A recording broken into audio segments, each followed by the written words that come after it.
அமெரிக்காவில் இன்றைக்கி partial solar Eclipse அதை பார்க்குறது தான் இவ்வளோ பேர் வந்திருக்காங்க. இது பார்த்தீங்கன்னா அங்கங்கே டெலஸ்கோப்லாம் வச்சு ஒரு ஈவெண்ட் மாதிரி பெருசாக செட் பண்ணி வச்சுருக்காங்க. மேலே பார்த்தீங்கன்னா ஸ்கோப்பு.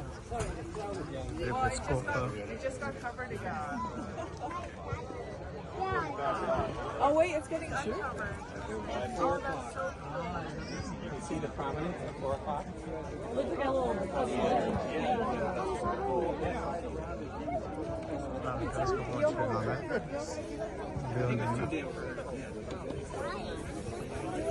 eclipse பார்த்தீங்க அப்படின்னா